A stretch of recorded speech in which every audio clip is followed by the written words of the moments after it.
তো হ্যালো বন্ধুরা, আজকেও আবার চলে গেছিলাম আমি সুইগিতে কাজে।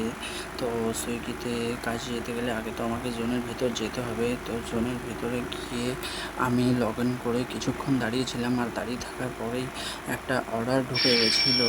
আর আমাদের অর্ডার ঢুকলে এরকমই আওয়াজ হয়। তো তারপর অর্ডারটা ঢুকে অ্যাকসেপ্ট করে আমি রেস্টুরেন্টের দিকে যেতে থাকি। আর এটা যেহেতু ছিল আমাদের মধ্যমগ্রাম রুচিতা রেস্টুরেন্ট, তো এটা ছিল মধ্যমগ্রাম স্টেশনের পাশে। তো সে মতো আমি লাইন ক্রস করে আমি রেস্টুরেন্টে পৌঁছে যাই, আর গিয়ে দেখি যে অর্ডারটা এখনও রেডি হয়নি।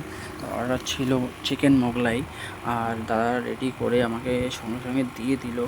আর এটা ছিল কাস্টমারের লোকেশান মধ্যমগ্রাম স্যাচি ভিলেজ, আর এটা আছে বারাসাত স্টার মলের আগে। তো আমি শর্টকাটে বসুনগরের ভেতর দিয়ে সাঁচি ভিলেজের দিকে যাচ্ছিলাম, যেহেতু মেন রোডে এখন প্রচুর পরিমাণে জ্যাম থাকে। তো তার জন্য শর্টকাটেই ভেতর দিয়ে এসেছি যাতে জ্যামে না আটকাতে হয়। তো তারপর আমি সাঁচি ভিলেজে পৌঁছে যাই। আর পৌঁছে যাওয়ার পরে সাইকেলটা রেখে আমি সিকিউরিটি এন্ট্রির জন্য নাম, ফোন নাম্বার যেগুলো দিতে হয় সেগুলো আমি লিখে খাবারটা বের করে আমি ওপরে যেতে থাকি। আর এটা আমাকে যেতে হবে থার্ড ফ্লোরে।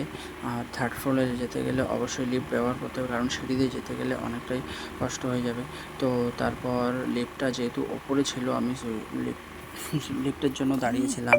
তো তারপর লিফটটা নিচে আসলে আমি গেটটা খুলে ঢুকে দেখি যে লিফটের লাইটটা অফ আছে। তো তারপর লাইট ফ্যান দুটোই অন করে দিয়ে আমি গেটটা অফ করে থার্ড ফ্লোরে যাই। আর যাদের অর্ডার ছিল তো তারা সেকেন্ড ফ্লোরে দাঁড়িয়ে ছিল, তো এর জন্য আমাকে আর থার্ড ফ্লোরে যেতে হয়নি। তো আমি এখানেই তাদের হাতে খাবারটা দিয়ে আমি নেক্সট অর্ডারের জন্য যাই। তো ভিডিওটা ভালো লাগলে অবশ্যই like, comment, share and subscribe করবে। দেখা হচ্ছে পরে।